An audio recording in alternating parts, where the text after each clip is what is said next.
Thank you everyone for joining us. We'll try to pull ourselves together. We're running a little bit behind schedule, but I just got the green light that will take the time that we originally set in the agenda. If you do need to step out, I think lunch is our next activity. If you're overwhelmed or you're about to faint, please take care of yourself as you need to. Can you just help us by saying the time, the new ending time? So we were originally slated to go till 12:30. So I think if we need to go a bit beyond that, 12:40? 12:40, yeah, 12:40, 12:45 at the max. And we'll see how we go. Maybe we'll get through. There'll be no questions, no dialogue, which is end early. It's a very simple topic here today. I want to introduce myself. My name is Aaron Frederick. I worked in the Portland area. I grew up in this area. I founded a nonprofit called Ripple Effect, which is a youth development organization, and have worked as an organizational development consultant and facilitator for 25 years. Now in various levels with big institutions like the World Bank and the IFC and the U.S. Forest Service, and with really small nonprofit organizations many of you are probably involved with or supporting. So I feel very strongly about the process of generative dialogue, what it's like for us to come together and actually think together in the moment. And that's a part of what we're going to try to introduce today. All three of these conversations are topics that can feel very polarized. It can feel like we're fighting each other. And part of the conversation today is to accept the invitation to think about the dilemmas. Often these problems are not black and white. And part of what we'll hear from each of our speakers today is the shape of the problems that they're facing. And ideally, we can step into the shoes of the other party and think through, okay, what could we do about that? How would we think about the problem? We have some agreements. We're asking our speakers to speak from their experience, to listen to understand rather than just simply responding, to avoid interrupting each other, to assume good intentions and intend to impact. If you can tell that you just really lit somebody up, maybe take some ownership. And that disagreement is welcome here, but disrespect is not. And finally, we invite you all to stay curious and open. We had a bit of an intro pre-call. I know that that energy is here in this space, so I'm looking forward to the conversation.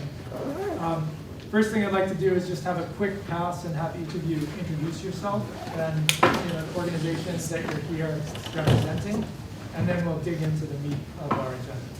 Why don't you go ahead and take it away. Sure. Hi, Alana Schaeffer. I'm president of the Metal Trades Council at Portsmouth Naval Shipyard. So I oversee the 8 trade unions there that represent about almost 4,000 trade workers.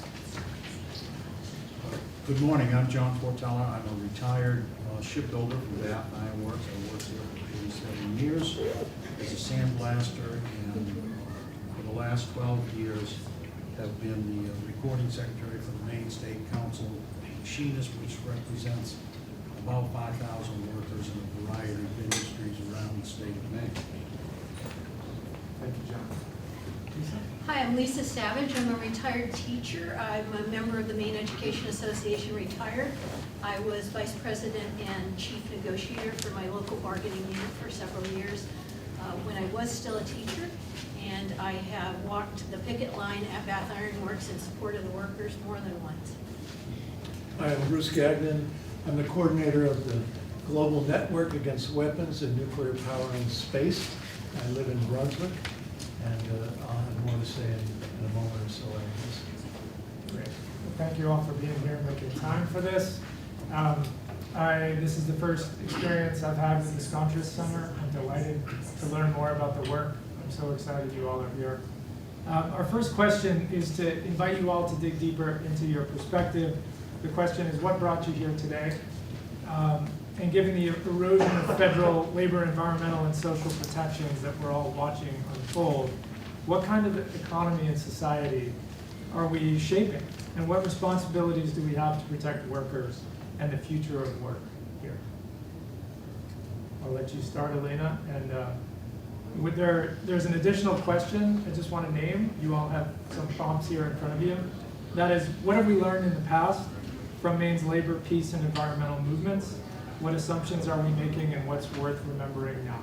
It became very clear in our check-in that there's a lot of institutional memory here in the room as well. Thanks. Elena, I'll let you start. Sure. So what brought me here? I think that it's very important that we bring the perspective of what the Department of Defense and our defense industry, what role that plays, not only in protecting our country and our allies around the world, but what that plays in, our local economy here in Maine. I think that right now, as we are looking at the kind of erosion of environmental protections, it's important to understand, and we'll kind of talk a little on that history piece. At Portsmouth Naval Shipyard, once upon a time, we didn't understand how important it was to be like good stewards of the environment. And that goes to show that back in the 70s, 80s, early 90s, they were utilizing some of our little, 200-acre island as a landfill. And unfortunately, what happened there was we ended up on the Superfund list. We were a Superfund site, on that national priorities list. So we were able to take that history, though, and learn from it. We've spent, the last 30 years working on cleaning up our shipyard, understanding that every drop of water that goes into our drain goes out into the river. We're Mainers. We want to be good neighbors, make sure that we're keeping our fishermen around us safe, make sure that we're keeping the area around us safe for our families and our future generations. But as we started doing that cleanup process, all of the efforts that we put in there, we are one of the only sites in the entire country that has come off of that national priorities list, and we came off of it last year. So, I think that we have learned from the mistakes that we've made in the past, so that we can continue moving forward to, leave a world that we want our kids to be in, be good neighbors. And then also, on the flip side of things, Portsmouth Naval Shipyard has brought $1.6 billion in, federal funds into our local economies, which has trickle-down effects. That's money that's tax dollars being paid into the state of Maine, and those tax dollars are going to make sure that our roads are safe. Those tax dollars are going to make sure that, we are preserving our natural resources here, among other things. And so, the economic impact of the shipyard is so important to remember. And then also, I think that it's really important to remember, too, that, the work that we're doing to keep our submarines in the water, to make sure that the United States is safe, to make sure our allies are safe. I mean, if we look at countries like Ukraine, unfortunately, if we're not protecting our seas, protecting our borders, and we end up in a place where our country is nothing but rubble, there's no environment there to protect.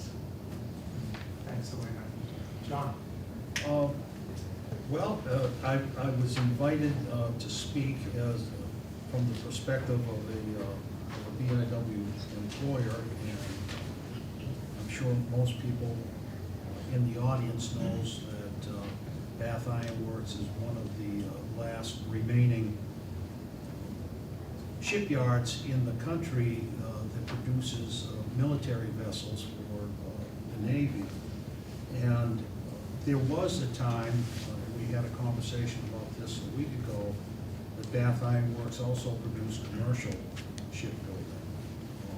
Unfortunately, and I'll talk about that a little bit later on, but unfortunately, because of policy changes in Washington in the early 80s, that commercial shipbuilding order book essentially disappeared within a couple of years. And my union, the International Association of Machinists, is now a lead proponent in trying to revitalize the commercial shipbuilding industry in this country. From an environmental perspective, it will take less workers to build a commercial ship than it does to build a Navy vessel.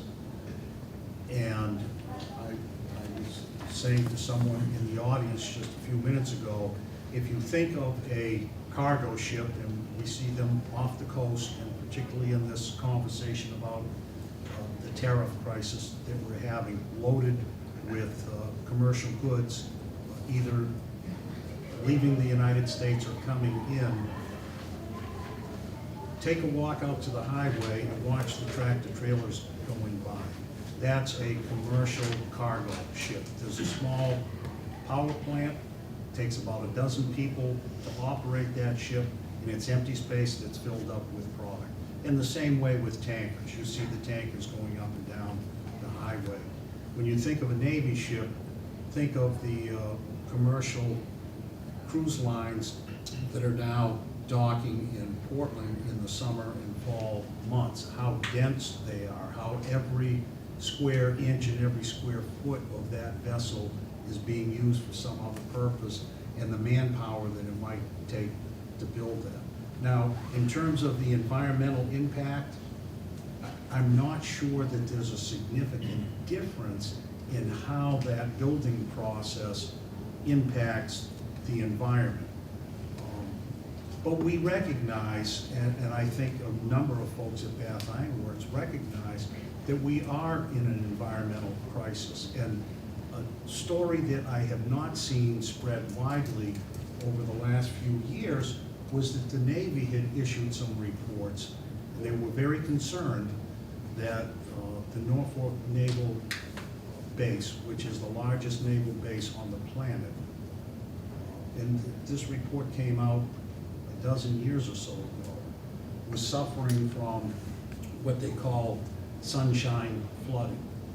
And the problem is the ships go up and down, you can raise the docks, but access to that, there were days when it was a sunny, warm day where civilian workers could not get onto the base because the access roads were flooded.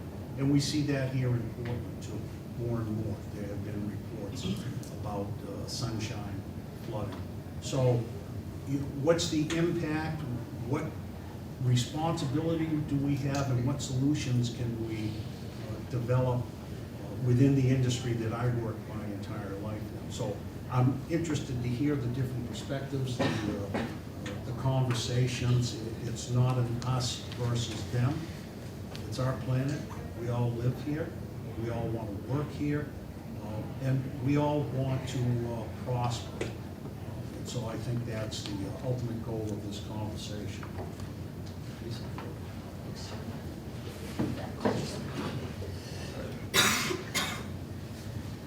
So, as I mentioned, I'm a retired teacher. I also have taught students for years whose families worked at Bath Iron Works. Even though I live 2 hours north of here, it's not an unusual employer for people in the poor part of Maine, where there aren't a lot of jobs.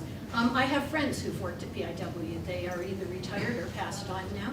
But I got involved in this work because I founded an organization called the Maine Natural Guard that essentially offered people a chance to take a pledge saying, when people are talking about climate crisis, bring up the Pentagon. It's the biggest institutional consumer of fossil fuels on the planet. And when people are talking about security, bring up climate crisis. As John was pointing out, even the Navy itself says, wow, climate crisis is going to flood our Norfolk Naval Base. So to connect those dots. I got into, some of you know that I ran for the Senate, U.S. Senate seat of Susan Collins last time around under ranked choice voting. During that time, it so happens, the unions went out at BIW on strike for a better contract. And I went down there more than once, and just at that strike, to support them. And because I was running for elected office, a reporter showed up, and this is still on Twitter. I didn't believe it was still there. I'm not going to subject you to it. The reason I'm using slides today is I want to share some data with you. I'm kind of a data nerd. I've been using the National Priorities Project, which crunches the federal budget data in a way that we can use and look at trade-offs and see what we're spending on and so forth. And this is a chart that they made based on 2024 data, so they're pulling it from the government's own budget data. And they, instead of the usual pie chart that looks like that, where you go, how much are we spending on the military out of the federal budget every year? Way more than half the pie.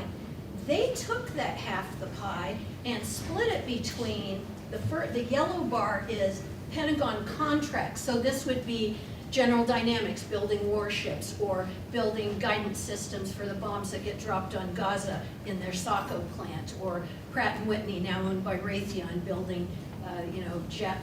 So yellow is the Pentagon contracts. That would include SpaceX quite a bit, I think.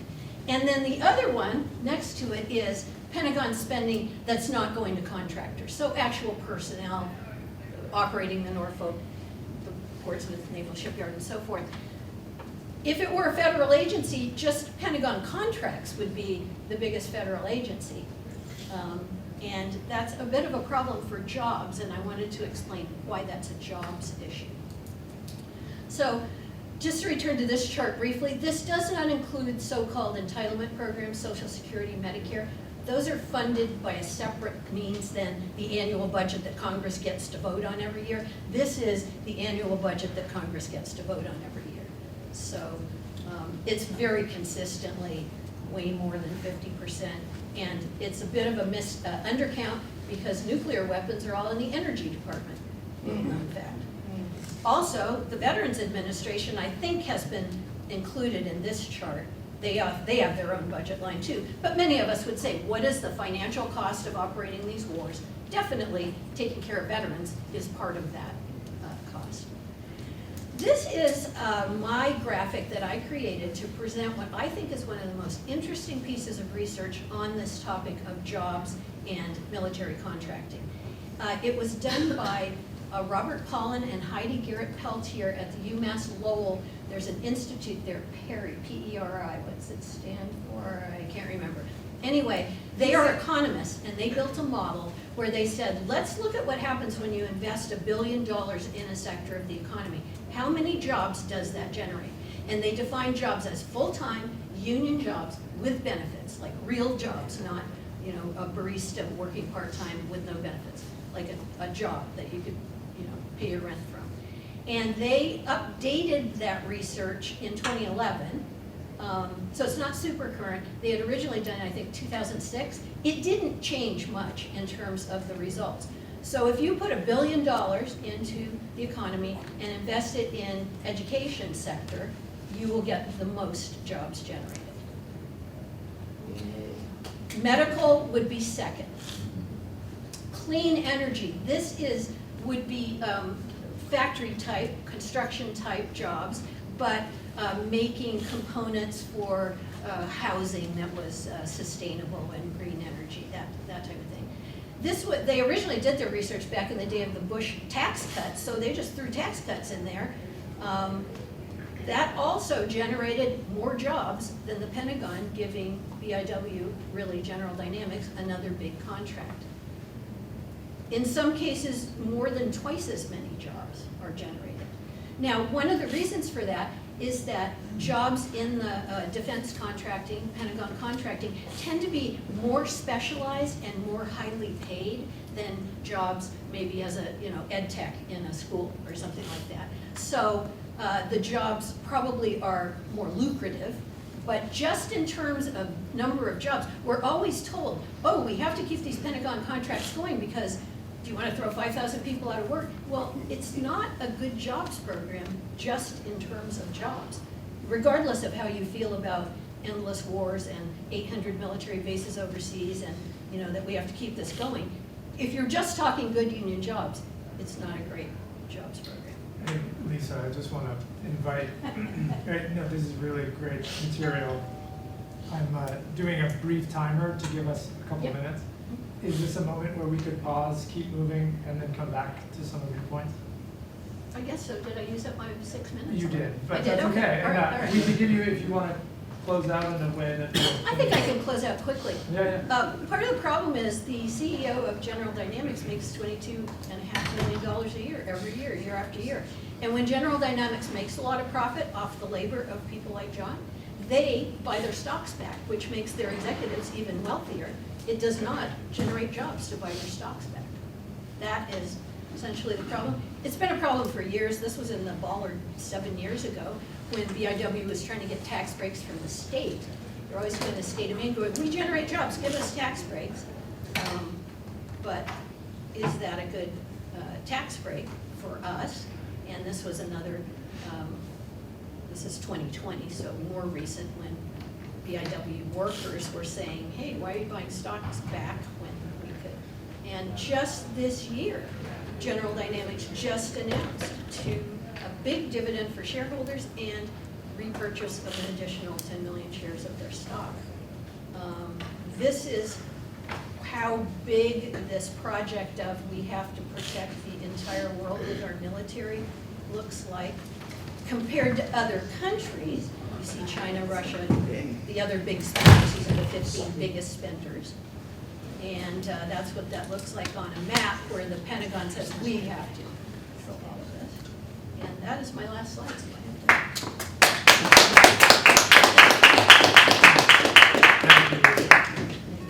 Sorry, I went over. Hello, everybody. Thank you all for coming. I left the Air Force during the Vietnam War in 1974 and went to college.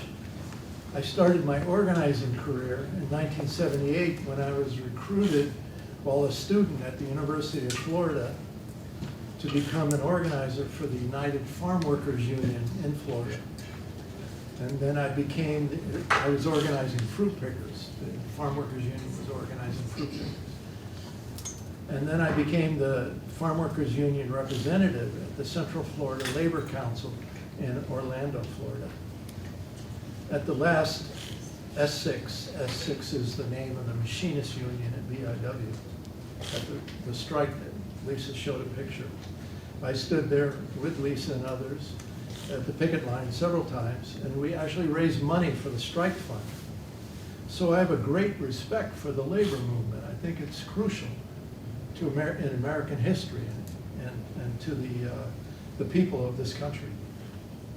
I began working on the conversion of the military-industrial complex as a peace activist in the early 1990s. At that time, the former Soviet Union and their Warsaw Pact military alliance dissolved, gone. The big enemy, gone. All over the country, conversion groups sprung up, led by the International Association of Machinists Union President, William Wimpesinger. The calls for conversion were not radical at all. When it appeared that this conversion to peaceful production was becoming popular, we didn't need a big military anymore. The enemy was gone. And so when it became so popular, Washington quickly found new enemies and wars. Daddy Bush, George Herbert Walker Bush, presided over the invasion of Panama in 1989 and the Persian Gulf in 1991. Bill Clinton ordered the U.S. military intervention in Bosnia and Kosovo wars in 1999. He also called for the expansion of NATO into Eastern Europe toward Russia in 1994, a big issue today. In the early 90s, while coordinating the Florida Coalition for Peace and Justice, we organized a statewide conversion conference in Miami. And our two keynote speakers were the new International Association of Machinists President George Corpius and Congresswoman Carrie Meek, the first black woman elected to Congress since Reconstruction. In September of 1994, President Bill Clinton came to BIW in Bath to speak in favor of conversion of the shipyard, along with IAM President George Corpius. They were joined by Maine's Senator George Mitchell and Representative Tom Andrews. BIW S6, the Machinist Union President Stoney Dione, stated, "We will be building commercial ships at BIW." The reason why Clinton came there was because everybody was worried what's going to happen to our economy, what's going to happen to our jobs at military production facilities because of the collapse of the Soviet Union. The enemy was gone. Moving to Maine in 2003, my wife and I began attending peace vigils at BIW and routinely made our messages about conversion of the shipyard to build wind turbines, commuter rail systems, something that we need running up and down the state of Maine, and tidal power systems. Early on, I met a worker by the name of Peter Woodruff, who worked at BIW for over 30 years. John knows him, said they called him Woody. He came to many of our peace vigils and loved the conversion message. He was the one who told me about the Clinton speech at BIW in 1994. I have the C-SPAN video of that entire event. Let me know if you'd like to see it. I could send it to you. Peter asked me to help him create a petition to build wind turbines at the shipyard. He collected 800 worker signatures and handed out bumper stickers that were put on worker trucks and lunch pails. They said, "Save BIW, build wind turbines." He worked at the BIW Harding plant and routinely put conversion flyers on the bulletin board. Then he asked me, what am I going to do now after I got these signatures? I said, why don't we go and talk to the editor at the Times Record. At that time, his name was Jim McCarthy, who wrote an editorial in 1990 congratulating Peter's courage, saying that, quote, "Whoever thought the Naval Air Station in Brunswick would close? We should prepare now in case there are changes at BIW." In the editorial, McCarthy quotes Peter, quote, "This is a national security issue. I want our elected officials to work as hard for the offshore wind farms in the Gulf of Maine that they say has the most wind in all of the continental United States, as they do going after contracts for the military." Peter and I had a weekly radio show at Bowdoin College for 6 years. Once we had on the president of S6 Machinist Union from BIW to talk about conversion, a subject we pitched regularly on the radio show. To make conversion possible, we need a unified and coordinated organizing effort around the state and around the country, bringing labor, peace, environmental groups, churches, and academia together. To bring those constituencies together to work for conversion, to protect the jobs of the workers in the military-industrial complex. Today we have a $36 trillion debt in the United States and a coming economic recession. Who knows how much longer Washington can afford to spend $1 trillion a year on the military-industrial complex. In closing, I would say we should be realistic and forward-thinking.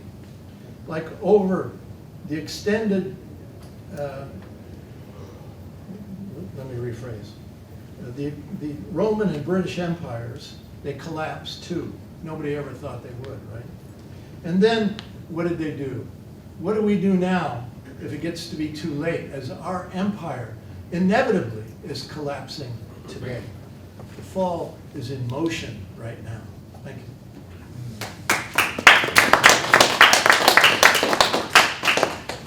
So we're hearing some of the shape of the problems ahead. We know that with climate goals, the International Energy Agency has set pathways for us for 2050 to be net zero, and the maritime industry is included in those objectives, representing 2 to 5% of global emissions, depending on how you slice it. And so the job is huge and complex and daunting, especially when we see the climate damage and crisis every day.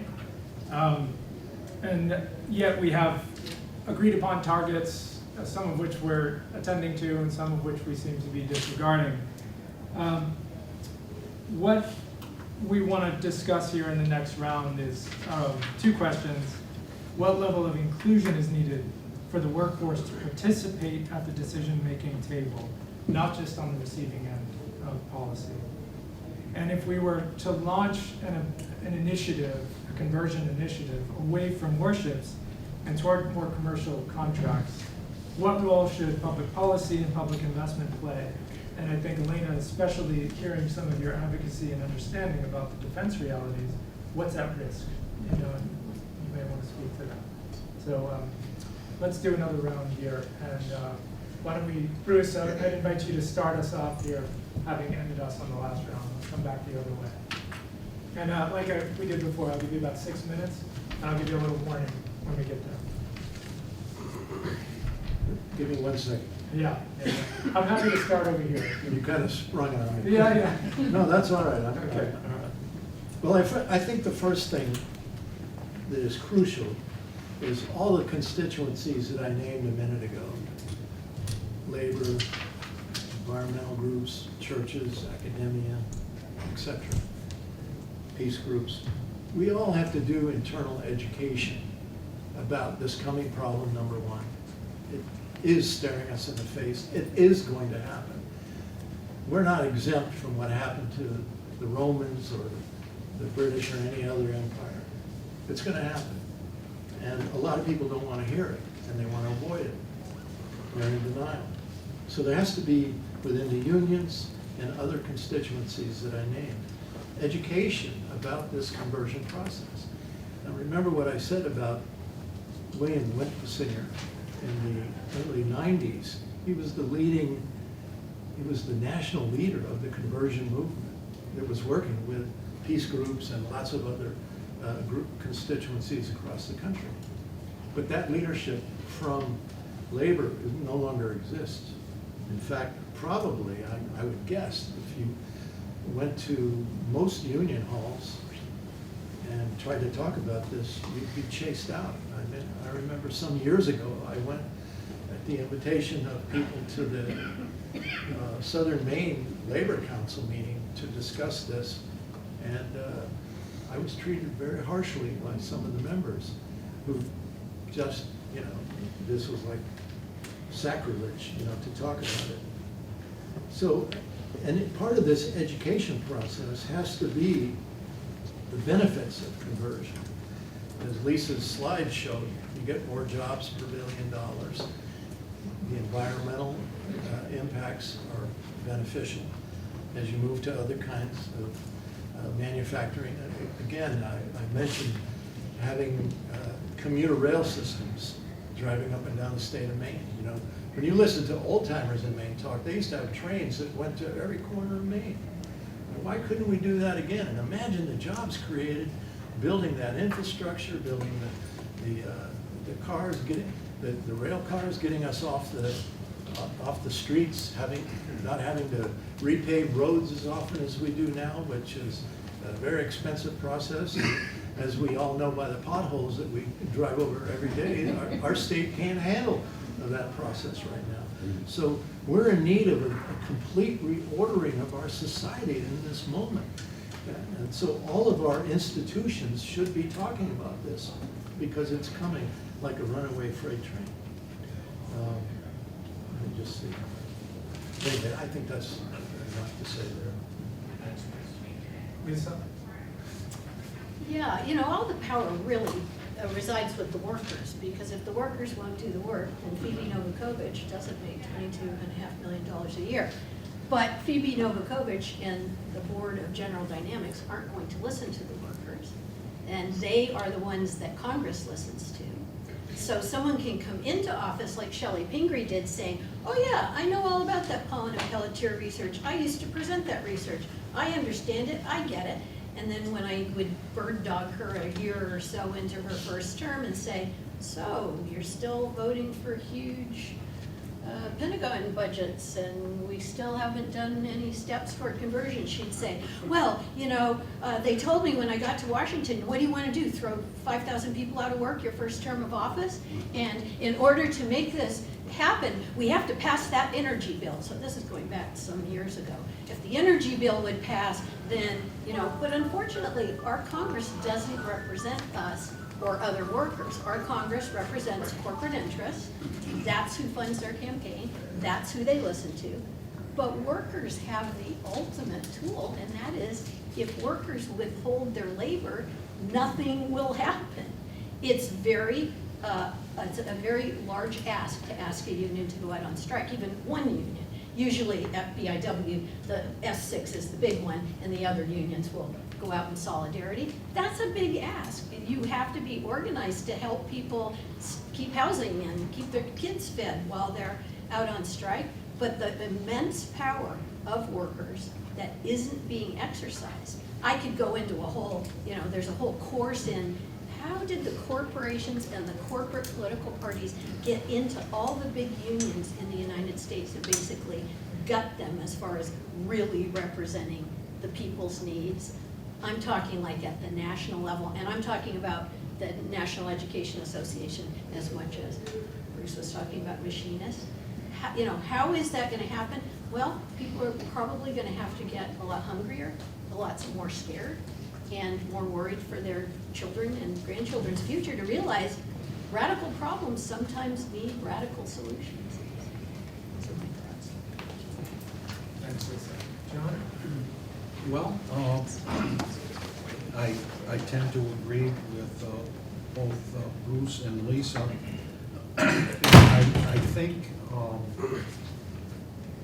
there's at least a dual track, if not a multi-track approach to this. And how should I start? I think educating the workforce about what is in their best interest rather than having other folks tell us what's in our best interest is a good place to start. So that when you come in with a proposition, an idea, a strategy, you're not thrown out of a union meeting or not invited to participate in some type of a discussion. So, yeah, I think it's incumbent upon the unions to educate our own membership about what some of these issues mean. Now, that's one track in helping to change the dynamic here.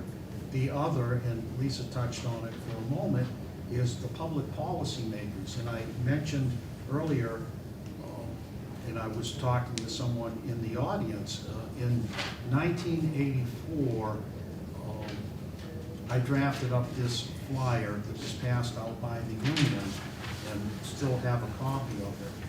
And it says, what's fair? How well has the U.S. shipbuilding industry been doing the last 3.5 years? Let's look at the facts. And this was obviously a campaign flyer. Ronald Reagan was the president of the United States at that time. And when people talk about conversion, let's take a walk back to those early days of the 1980s. There were a dozen or more major shipyards in the United States.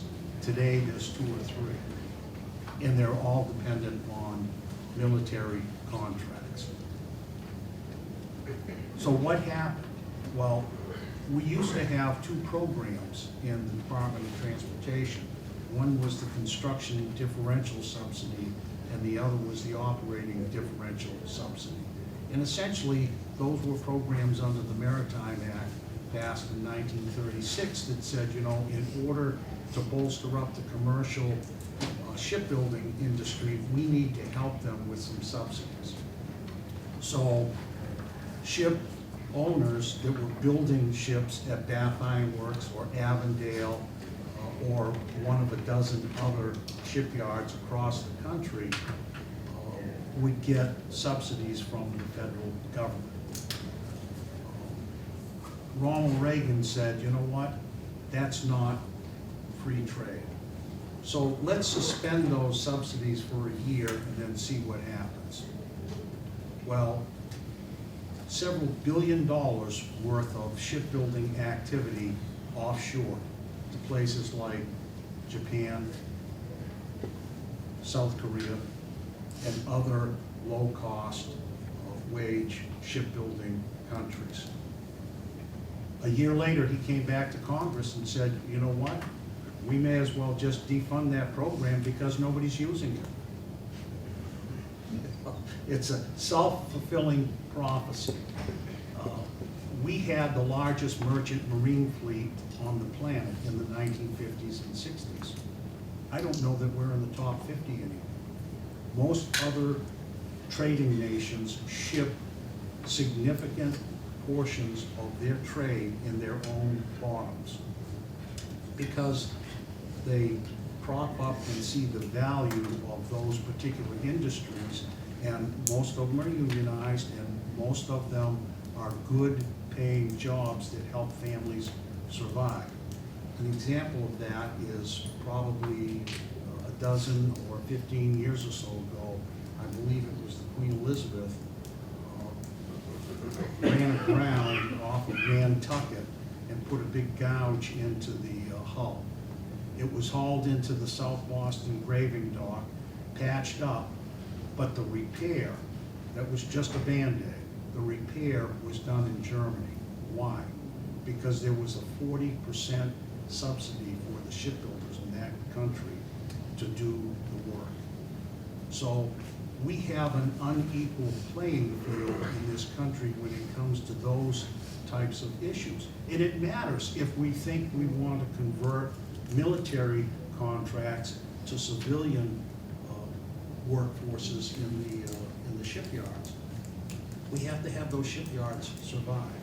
And so a great deal of the challenge that we have, and it's a multi-pronged challenge, I hear the buzzer, is educating our members about what's in their best interest, but also influencing the public policy makers in Congress, in state legislatures, and so on. So it's a difficult process, and the reason why we see the density of union labor in the entire workforce go down from roughly 1970 to where it is today isn't because people don't want to join unions. It's because the playing field has been significantly altered. Your team gets 4 downs, my team only gets 3. There's a problem. Thank you, John. Elena? Yeah, absolutely, thank you. And I really, I definitely appreciate some of the discussion that's been brought to the table, because definitely one thing that, my family has talked about for years is the need for a rail system in public transportation across Maine. It's one thing that we're lacking, and I definitely think that it's something that is a very, very important issue. But I do think in terms of, national defense, it's complex. I think that's important, but I also think that, keeping our seas safe so that we can protect, again, the United States and our allies is also, extremely important. I keep staring at this first question, talking about, what's needed for the workforce to participate at the decision-making table and not on the end of policy. And my thought process on this, unfortunately, just since our prep session a week and a half ago and today, has had to completely change. Because unfortunately last week we saw that federal unions who have spent decades ensuring that we have a place in the table to discuss things like environmental protections and workplace safety and what that looks like for our workers. An executive order came out about a week and a half ago with a very bold claim that federal unions were a hit to national defense, that we are, causing issues with, our administration being able to defend our nation and ending our collective bargaining rights. So while, our national unions are fighting that in the court, I think it is important to understand that, it's those collective bargaining rights that are keeping our employees safe inside of federal shipyards, that are ensuring that, the work is getting done, in a manner that, we're able to maintain stability, maintain morale, not be, looking at large turnover, because, my worry personally as we start to talk about eliminating federal employee bargaining rights is that we are moving away from private industry, and that, this administration has a really hard focus on moving all of that work into the private sector. And I think that, and I can only speak for the submarine fleet. I'm so happy to get to hear John's perspective on surface ships and what BIW does, because it's not my, it's something that's in my knowledge, but I can speak on submarines. And in terms of submarines, we know that Portsmouth Naval Shipyard, we are fortunate that, we have a little bit of a solution here. Because what we do is we make sure that every time the nation needs, submarines in the water to keep us safe, we're not having to do like we've seen us do historically and scrap those submarines and start fresh with new military contracts that are, building those new submarines and putting money into the pockets of CEOs. We are working to a budget to overhaul, maintain, modernize the submarine fleet that is already there, which ultimately, the price tag shows that, that is, I won't take from what my siblings in the private industry do because I don't, fully understand it. And there is a need to get up to date with technology and stuff, we do offer part of that solution in terms of, economic solutions. So I think that, it is very crucial that, we be able to continue to play that very, very vital role in, protecting our nation from an economic standpoint. And unfortunately, with the erosion of, workers' rights to be able to collectively bargain and have a voice in what our working conditions look like, I do worry that that is going to be the direction that we are headed next, is that we are taking this work out of the budget, private or public sector, and moving into a direction where all that work is going to be in the for-profit private industry. So I want to make some time for questions, but I have a question that occurs to me as I listen to the second round, and it's the notion that we have a design challenge ahead of us, the likes of which humanity has maybe never faced. We haven't had to overhaul civilization to avoid an existential crisis this big. We've had lots of existential crises, but I mentioned on our call that I'm aware and I track the wind-powered shipping industry innovations, and many shipyards in ports all over the world are taking it upon themselves to be leaders in that space. Singapore, Nordic countries, and some really fascinating things are happening quickly. Just in 5 years, innovations in surface ships, are pretty exciting. What we're also, so there's innovation occurring.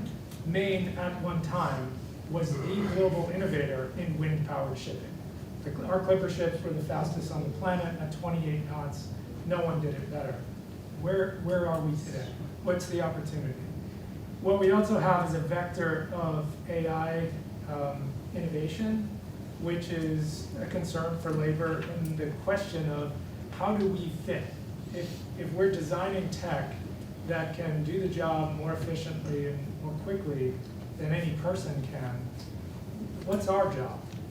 Where do we fit into the system? So this is a curveball for each of you, but this is what we do in generative dialogue.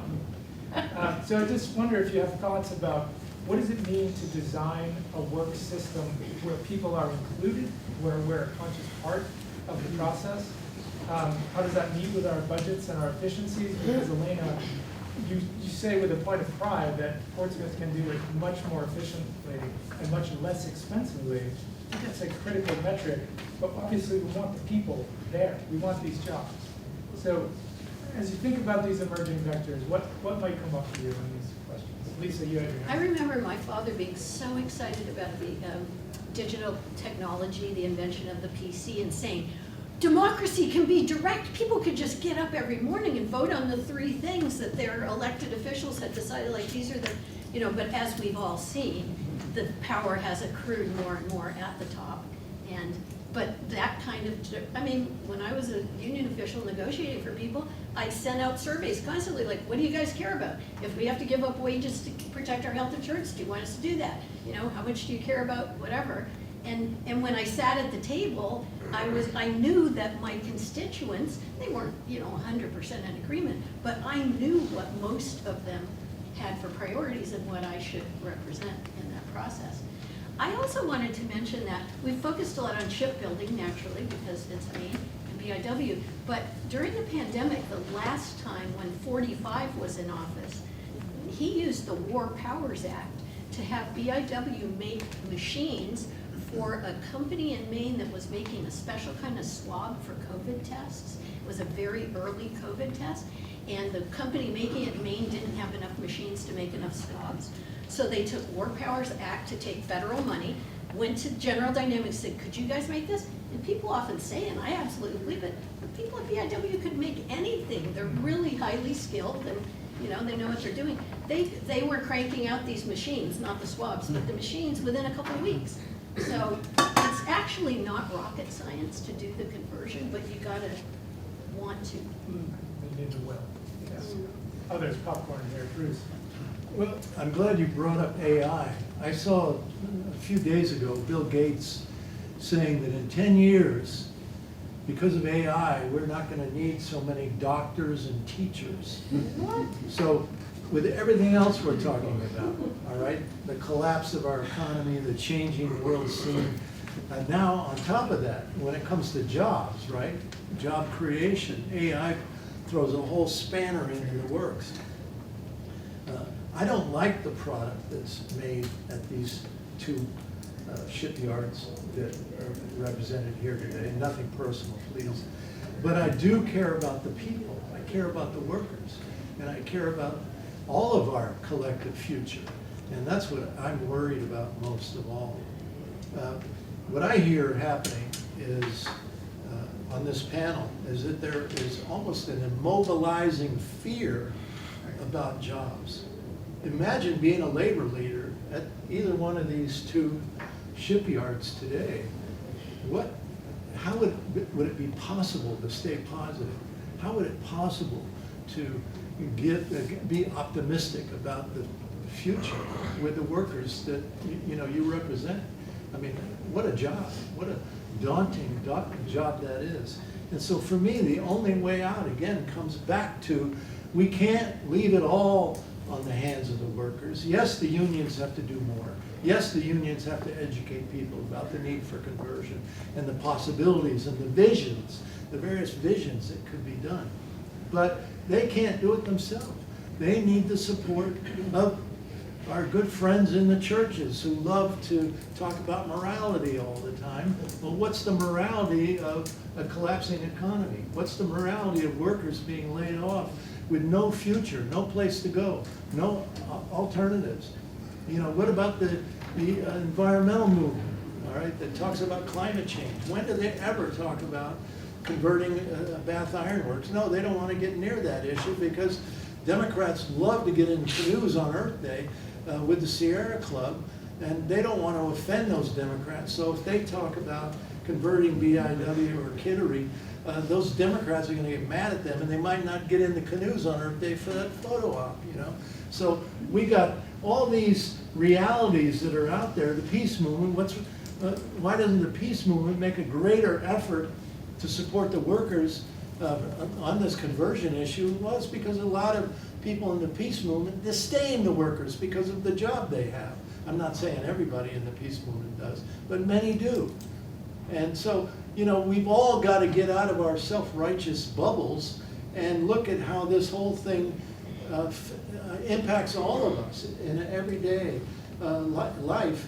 And if we don't work together, if we don't build a movement to deal with all of these coming realities, then we're all going down the tubes. That's all there is to it.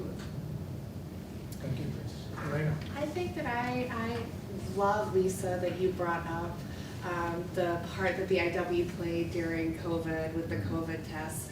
Because at Portsmouth Naval Shipyard, we also, and obviously we are not, you know, in any way, shape, or form a for-profit industry, but what we do try to be is good neighbors. Because I'm a Mainer, you know what I mean? Everyone across Maine, these are my neighbors, and you know, I think that we have a responsibility to be good neighbors. And during COVID, you know, Portsmouth Naval Shipyard utilized our massive sewing machines that we have in our sail loft that are used to make containments, and utilized federal funds also to make masks for the local hospitals, because there was a need there. Because, you know, that is, and you know, I didn't grow up in Maine, but I chose Maine as home pretty quickly as a young adult because of that thought process that we all have. You know, that I think it's important that we remember. And I think that, you know, at Portsmouth Naval Shipyard, we always do try to remember, you know, the fishermen that are in our seas that are also the same persons that are coaching our son's little league team. And remember at the end of the day that, you know, we all do have to be good neighbors to each other, because that's why I love it here. That's what Maine is all about. Thank you. Yeah, and to Lisa's point that she made earlier about teaching, you know, in districts that were 2 hours away from Bath Iron Works. And you know, Bath Iron Works is one of the largest employers in the state. And the reason why people want to go there is because they are high-paying jobs with good benefits. And that's thanks to the unions that are representing the workers. You know, if you live in Palmero or Damascotta, you know, the opportunity for those types of jobs are really diminished. And, you know, at the end of the day, we all want to prosper. And unfortunately, just like the decline in union density, because the rules have been changed, not because there's a lack of desire for union jobs, but because corporate America and their public policy makers have rigged the game against us. And I started saying 20 years ago, and I think it's much more evident today, that we're living through the second Gilded Age. And it's not to be something to be proud of. You know, if you take a look at this administration, it's appalling. And to the point that Elena was making about the executive order that was signed on Thursday night a week ago, essentially gutting bargaining rights for federal employees, not just in defense, but the Department of Justice and others. We can see, you know, while we hear the populist rhetoric, these people are not concerned about you or me, Elena, Bruce, Lisa. You know, it's a different ball game with different rules. And I think that's one of the things that needs to be changed at the top. Again, there's work to do on our end. There are conversations that we all need to have. I agree with Bruce, you know. Why is it that the peace movement, the environmental movement, the churches have a disdain for what Elena and I do? We're trying to feed our families. We're trying to put gas in our vehicles where we want to be able to sit down and have a nice family meal this Friday evening with our families.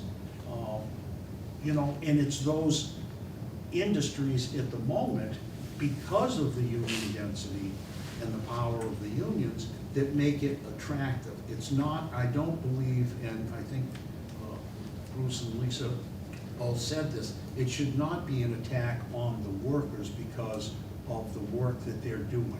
They're being attracted by the good wages and benefits and security of the work that we all engage in. Can we change that work? It's going to take time. It's going to take conversations. It's going to take bringing people of differences of opinion to sit down and look across the table and say, well, you know what? That's my neighbor. Elena, you're right. He coaches my son's baseball team, you know? I see this lady in church every Sunday. So, you know, we need to break down some of those preconceived notions. And Eric, let me just finish my comment here with a little humorous note. I worked 47 years at Bath Iron Works. You were talking about sale. And, you know, towards the end of my career at Bath Iron Works, people would say to me, John, when are you going to retire? You've been here since they were building wooden ships. When I finally decided I was going to retire, and I told people, they were a little shocked, and they said, because I had been there so long, they said, why are you going to retire? And I said, listen, I've taken Bath Iron Works from the great age of sail up to modern shipbuilding techniques and positioned the company for success. My work is done.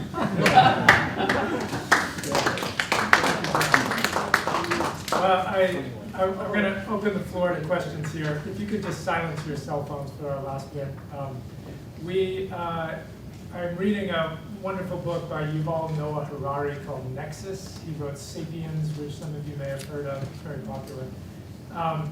In the book, he states that practical people, well-intentioned, are often led by the myth makers, and that nuclear physicists and very talented scientists, innovators, and inventors are often working at the behest of people who might come off to some sane folk as fairly crazy, right? Irrational demagogues. We're seeing increasing strongman kind of energy in leadership roles around the world. And so I hear a lot of practical voices here in the room. And I think the challenge and the question to all of us is, what myths are we making about the future we want to live into? And some of what I've heard speaks to that. There's a sense of understanding the history and understanding what kind of innovative, creative, problem-solving future we might be stepping toward. It's hard to do that when we're all in disequilibrium, and there's uncertainty and more of it every day. But I think the challenge that I feel is, how do we see through that, find some balance in ourselves, and then get creative with the kind of story we can tell? Because the power of those stories actually manifests that kind of future in a certain way. What comes up for you? I want to ask that you think about whether or not you have a comment for the panel in the room, which is totally welcome, and whether or not you have a question, and maybe name that before you start, and try to keep it to a couple minutes so that we can have a number of responses. Yeah, and introduce yourself. We'd love to hear who you are. My name is Dan Glover. I live in Westbrook, and the question is, and it maybe I'm not sure who could answer it, but where does the general public, where do people get the truth? CNN or Fox, neither of them are truth. Where do people go for information? Is there any place that's a beacon, a guiding light that exists in our electronic atmosphere? I mean, there has to be some dependable place to go to hear the truth. Well, I would just say that part of what I'm looking for in an information source is they're not trying to stoke the partisan divide. They're not trying to say, oh, it's blue against red, it's workers against college educated. It's, you know, they're trying to keep us from having the revolution that we're going to have, need to have. They want us to have a civil war instead. But when I'm evaluating an information source, I can kind of see like, oh, are they promoting one of the corporate political parties? Or are they stepping back from that false dichotomy and looking at a bigger picture? That's just... Who makes that judgment? Any thoughts, Joe? Yeah, I would just say, I've told people on many occasions, headlines and bumper stickers don't solve complex problems. And we distilled complex issues down to one-liners. And what I suggest to people is, pick up the newspaper and you see a headline about a particular story. And then there's a little capsule about the story. I said, read the whole story. If it ends on, section B3, read through the whole thing and see if that reflects what the synopsis of the story is, or even the headline, because the reporter wrote something and is reviewed by the editor, but then the editor writes the headline. I think the more information that you can get and not have to depend on a single source, whatever that source is, whether it's the internet, whether it's TV, whether it's the local newspaper, the more information that you have, I think the more informed decision and conclusion you can come to. But let's also remember this: the media is at the end of the day, they're also a for-profit business. So their motives may not always be aligned with our interests or motives. So I think a diversity of information, and helping to inform a discussion with yourself about, what you're reading makes a big difference. I want to put in a plug here. We'll get to it in a nice for The Tangle, which is a grassroots periodical sent via email.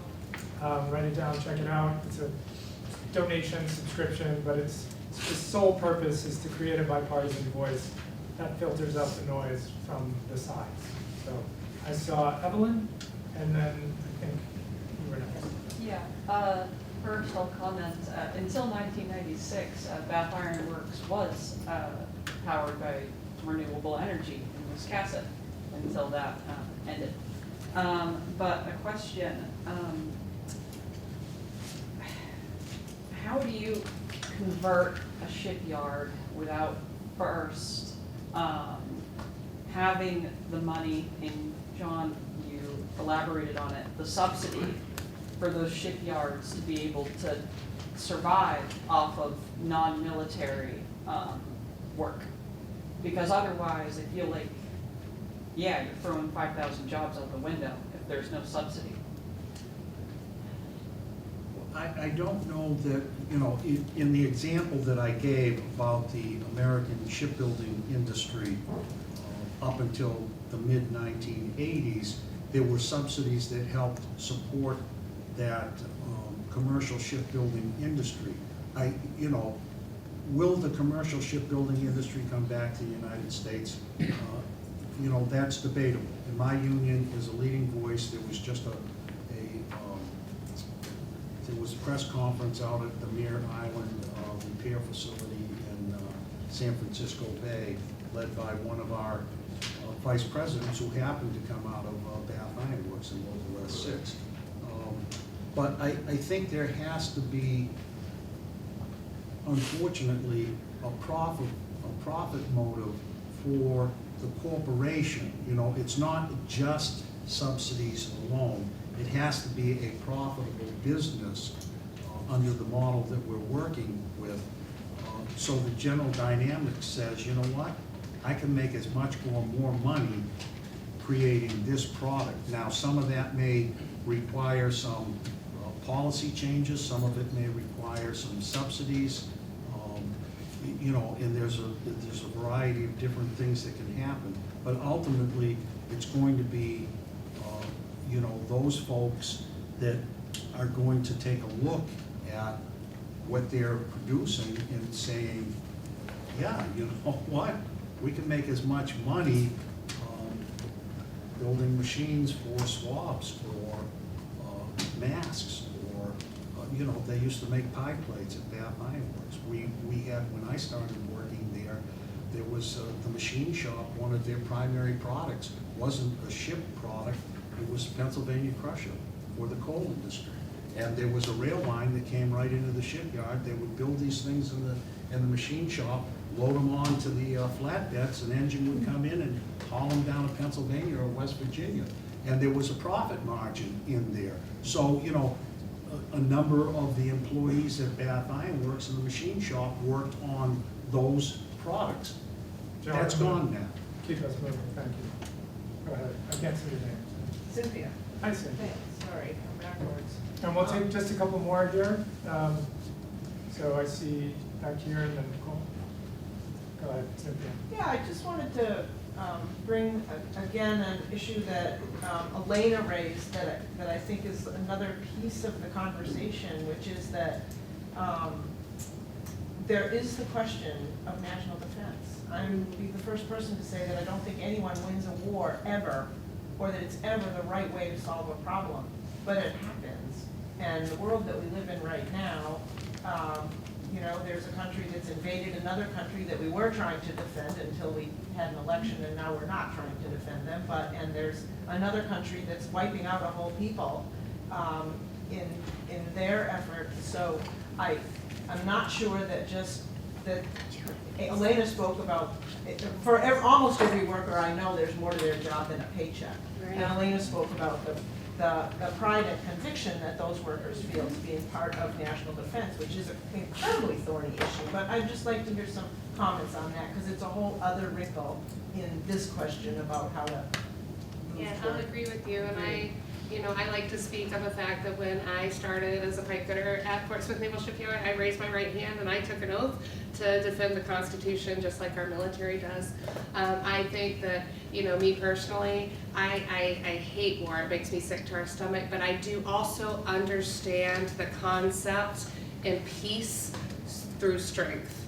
And when we do not have strength, when our adversaries don't know that we have submarines in the water that you can't see, but they are there protecting us. When you can't see the warships that are built at BIW that are there protecting our allies and are ready, that if you decide you're going to step out of line and become out of pocket, we are ready to defend ourselves.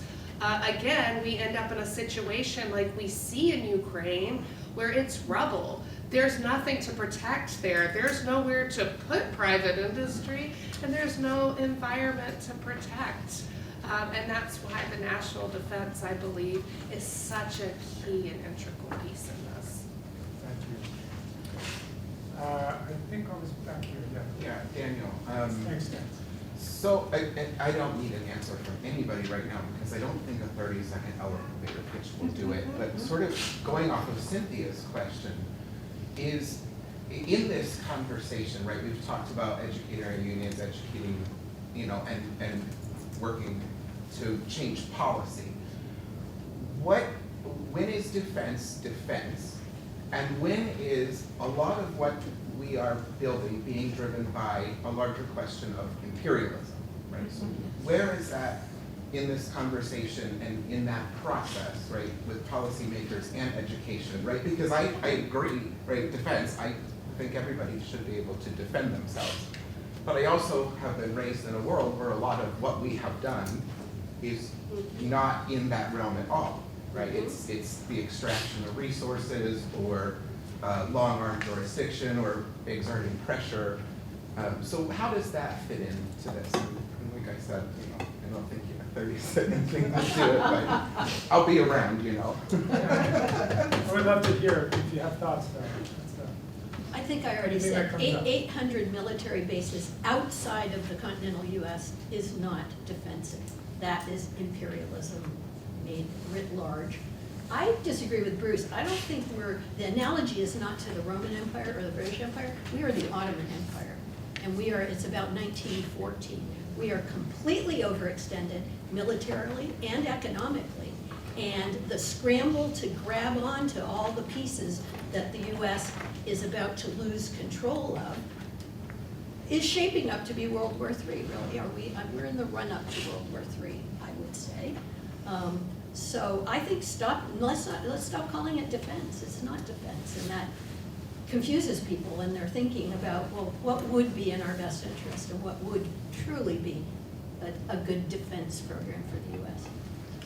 I'm going to say Nicole, and there was someone back here, so after Nicole. Cool. So, Nicole Foster, out of Denver, Colorado. There's a huge chunk that's missing here, and I was waiting to see, I was hoping that somebody would touch on it. Nobody did, nobody even got near it. But to kind of roll off what you were saying, you had said something about, you know, not really understanding why there's such a disdain between businesses and people that want to just work and give and have good lives for themselves, right? That's so not understood by a lot of people. But the answer is right there in the history. We are dealing with people that come from the legacy of people that have done things like remove the original people from this land and were never held accountable for it. And then also, you know, have the history with, our Black relatives and never held accountable for it, and are now calling our Latinx relatives who are indigenous to this land also illegal. And so that plays 1,000% into what's happening right now, because now everybody's clutching our pearls and saying, but they're coming for us now. When was that never the issue? Just like you said, you know, until they start getting scared and it comes to the doorstep, then people are going to start trying to step up a little bit more. But there's a lot of accountability to be had here, and that needs to start happening so that it doesn't have to come to people's door. And people start, putting more power into, the people that were here before, the people that were brought here illegally. Those are the more really, really important things that we need to realize, so then that way, we can continue moving together side by side. Thank you.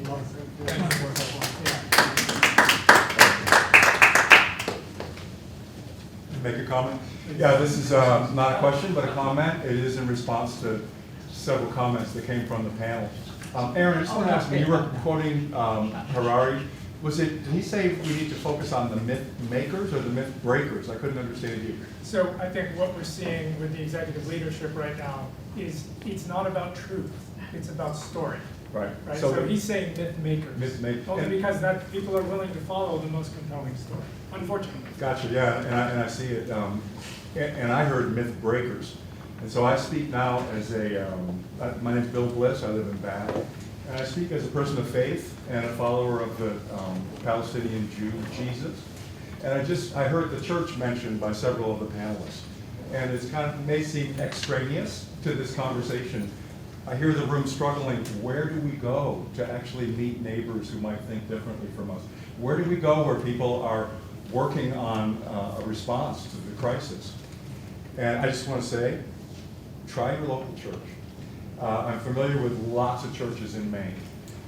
First of all, I want to say, Christian nationalism is a plague on the church. It is not Christianity. So just know that. Christianity has terrible PR. But Christian nationalism is not Christian. It's not biblical. There's no theology to it. So we need to look away from that. But don't be distracted. There are hundreds of small communities that gather throughout this state. Try one. If you hear a weird message, move along and try a different one. But I want you to know that there are public theologians and public servants who are working on these issues in congregations throughout the state. Let's not forget synagogues and mosques and people who don't have faith. Indeed, yeah, thank It's a you. total, yeah. And on that note, I'll make a 30-second brief promo. I'm part of organizing something with the Wabanaki Alliance. We're doing a journey of peace and friendship. We'll be beginning up in Old Town at the Penobscot Boat Landing on Earth Day, April 22nd, and walking to the Capitol, arriving April 29th. We want everyone to participate in this. It's about transcending partisanism and coming from our hearts. Look for Land Peace Foundation on the web. Thank you.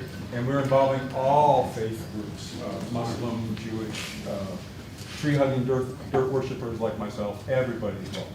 Thank you, Bill, and Kirsten, thank you for your point. Mark. As far as finding sources of information on what's going on and who's thinking about the problems that face all of us as individuals, I suggest that we use the internet and get ourselves acquainted with foreign news sources, because they are also very concerned with their own individual populations. And we hear things said by them and have observations made about how others around the world are affecting them, which includes us. So foreign news sources are really interesting, and there's some fantastic journalists. I urge people to give that a try. Thank you, Mark. I think we're getting close to time here. Nicole, I just want to thank you. I have heard at the university on a number of occasions land acknowledgements made in which people are recognizing that the university sits on unceded Wabanaki land. We didn't start that way, and so I think that was probably remiss. I've also heard it said that land acknowledgements are far from enough in the story, and that if I came up and slapped you and it said, oh, I acknowledge that I slapped you, that doesn't quite restore trust. And so I just want to acknowledge the people that are here in Maine, that are across this country, who have held something sacred for a long, long time. Bill, I appreciate what you brought, and if you're excited by that, I think, definitely encourage all to get up there to Indian Island. Can I say one last thing I forgot to say? My last slide that I didn't show you was the sources for my information and images. And if anybody's interested in having that slideshow as a PDF to find some of those sources, I'd be happy to share that with you. Give me your email address. I also want to acknowledge the assault on diversity, equity, and inclusion in this country, and just name that in addition to labor, the voice that you're bringing today, Nicole, which is saying, please remember, what we're not acknowledging is something that we need to be sure to speak up about and bring back. So thank you, Rosie. I just want to say thank you, because I think the fact that this conversation is happening, has been dreamed up by someone and made to happen, speaks to the shift that we're experiencing. We understand we're in terrible trouble, terrible trouble. And what we need to do is somehow get through it to another place, which is a place of love. So this was a place of love, and this was good. Thank you. Thank you, Rosie. With that, thank you so much for coming. We're free to see your life. Thank you to our panelists. Thank you to our moderator who worked hard to do this. Okay.